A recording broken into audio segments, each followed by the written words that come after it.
ప్రేక్షకులందరికీ నమస్కారం. మనం ఏదైతే వీధి పోట్లకు సంబంధించిన ఎపిసోడ్స్ వారీగా మనం ఏదైతే చేస్తున్నామో ఈ ఎపిసోడ్స్లో భాగంగా ఈరోజు దక్షిణ నైరుతికి సంబంధించిన వీధి పోటు గురించి మనం డిస్కస్ చేస్తున్నాం. సో మన పూర్వీకులు మరి వీధి పోట్లకు సంబంధించి ఇన్ఫర్మేషన్ చెప్పారా అంటే వాళ్ళు 100% ఉండొద్దు అని చెప్పేశారు. ఇట్స్ క్లియర్ అనమాట.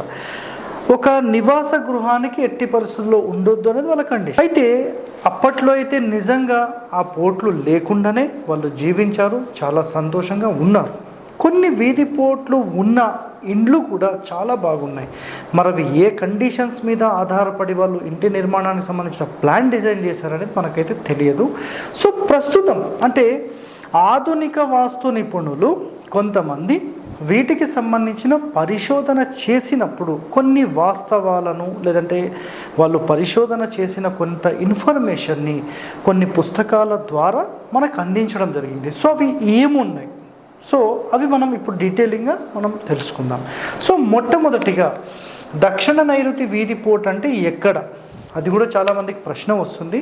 సో మొట్టమొదటిగా చూసుకుంటే ఇది ఈస్ట్ ఫేస్, ఇది సౌత్, ఇది వచ్చేసి వెస్ట్, ఇదేమో నార్త్. అయితే ఇందులో మీరు అబ్జర్వ్ చేయండి ఒకసారి, మనకు తూర్పు రోడ్, దక్షిణం రోడ్, పడమర రోడ్, ఉత్తరం రోడ్. ఇందులోపల మనకు నైరుతి వీధి పోటు అన్నప్పుడు దక్షిణ నైరుతి వీధి పోటు అంటే ఈ రోడ్కి ఇంకొక అడిషనల్ రోడ్ ఇట్లా వచ్చి ఈ ఇంటికి సంబంధించి అంటే లోపల ఇల్లు ఉంటుంది కదా, ఇట్లా ఆ ఇంటికి కానీ కాంపౌండ్కి కానీ తగిలినప్పుడు దీనిని మనం ఇది దక్షిణ నైరుతి సైడ్ కాబట్టి దక్షిణ నైరుతి అన్నాం.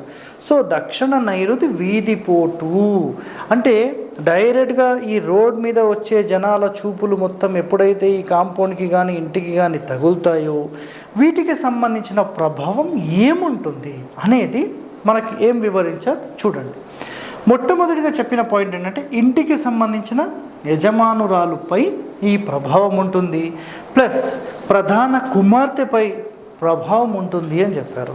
సో ఈశాన్యానికి సంబంధించి నెక్స్ట్ నైరుతికి సంబంధించి ప్రధాన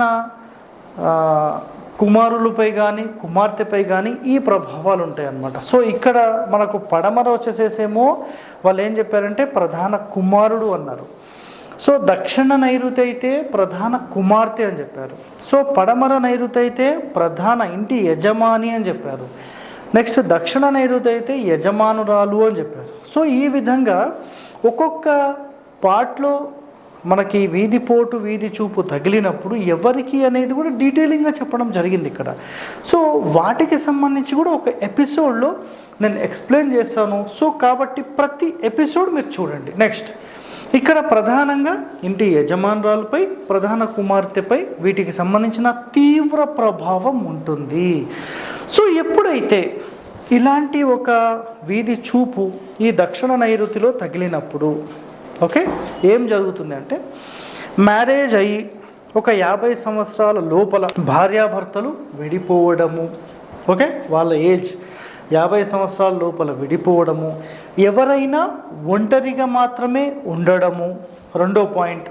మూడో పాయింట్, ఒకవేళ వీళ్ళు ఒంటరిగా ఉండకపోతే లేదంటే భర్త ఎక్కడో ఒక చోట భార్య ఎక్కడో చోట ఉండడం జరుగుతుంది.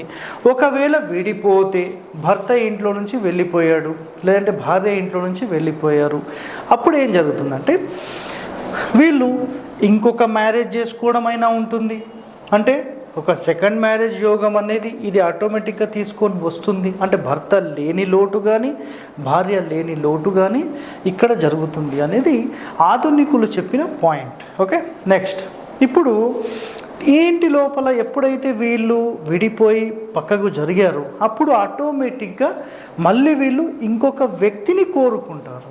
సో దాని అంతరార్థం ఏంటంటే మ్యారేజ్ అయినా చేసుకోవచ్చు, ఒక ఇల్లీగల్ రిలేషన్ అయినా మెయింటైన్ చేయొచ్చు అనేది ఇక్కడ సో కాన్సెప్ట్ అర్థమైంది కదా. అదే విధంగా చూడండి మ్యారేజ్ ప్రాబ్లమ్స్ రావచ్చు. ఇక చూడండి తప్పుదారి పట్టడము అంటే ఆడవాళ్ళు కానీ లేదంటే ఇప్పుడు ప్రధాన కుమార్తె అని చెప్పాము, యజమానురాలు అని చెప్పాము. సో ఇలాంటి ప్రభావాలు ఉన్నప్పుడు తప్పుదారి పట్టే అవకాశం ఉంటుంది. దీనివల్ల గౌరవం అనేది భంగపరుస్తుంది. నెక్స్ట్ సెకండ్ సెటప్ మెయింటైన్ చేసే అవకాశాలన్నా రావచ్చు, ఎందుకంటే విడిపోతే అని చెప్పాను. నెక్స్ట్ మ్యారేజ్ ప్రాబ్లమ్స్ అన్నాం కదా, మ్యారేజ్ ప్రాబ్లమ్స్ అంటే ఏంటంటే ఒకవేళ ఇలాంటి వీధిపోటు ఉన్న ఇంటి లోపల నుంచి ఈ అమ్మాయిని తీసుకొని ఎవరన్నా మ్యారేజ్ చేసుకున్నారనుకోండి, మళ్ళీ వాళ్ళిద్దరికీ కూడా ఖచ్చితంగా ప్రాబ్లమ్స్ ఉంటాయి. మళ్ళీ ఆ అమ్మాయి ఇంట్లోకి రావడం కానీ, లేదంటే ఇక్కడి నుంచి వెళ్ళిన తర్వాత ఏదో డిస్టర్బెన్స్తో మళ్ళీ విడాకులు తీసుకొని రావడం కానీ, ఇలాంటి ప్రాబ్లమ్స్ ఉంటాయి. సో మ్యారేజ్ జరిగిన తర్వాత ఈ ఇంటి లోపలికి వస్తే ప్రభావం ఉండదు, ఇక్కడికి వచ్చిన తర్వాత మ్యారేజ్ జరిగితే ప్రభావం ఉంటుంది. కాబట్టి మీరు కంపల్సరీ మీరు చూసుకోండి, ఎలాంటి ప్రాబ్లమ్స్ లేని ఇంటి లోపల మీరు ఉండి ఇక్కడ 100% మ్యారేజ్ చేస్తే ఎలాంటి ప్రాబ్లమ్స్ అని ఉండవు. సో ఇది చాలా క్లియర్. నెక్స్ట్ 50 సంవత్సరాలు ఇందాక చెప్పాను కదా. నెక్స్ట్ ఇల్లీగల్ రిలేషన్స్ ఆల్రెడీ చెప్పాను.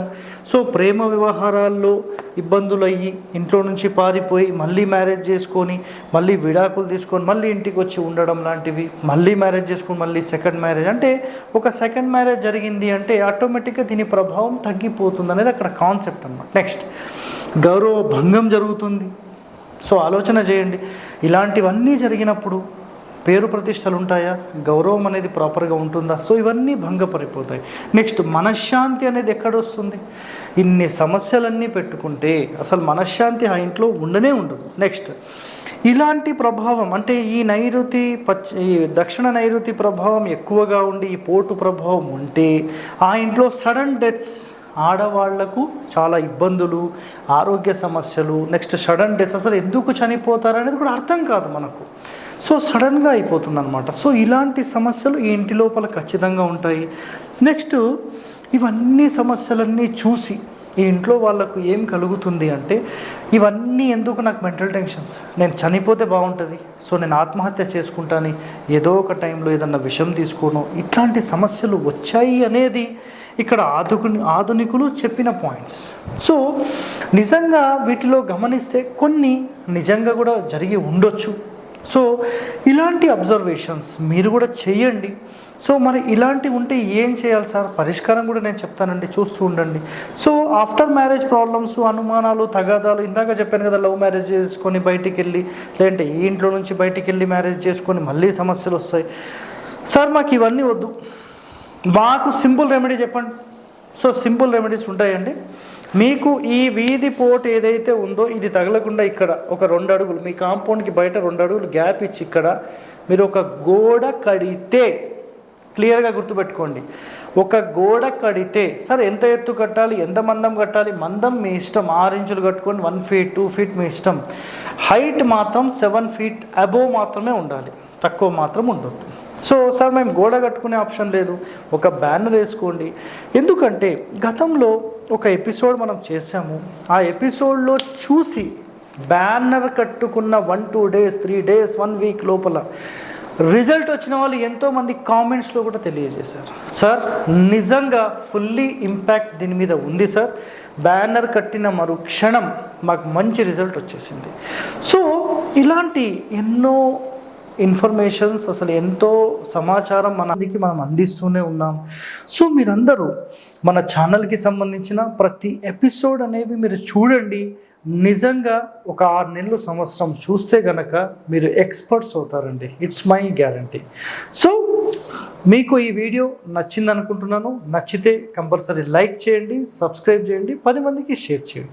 ధన్యవాదాలండి. Thank you.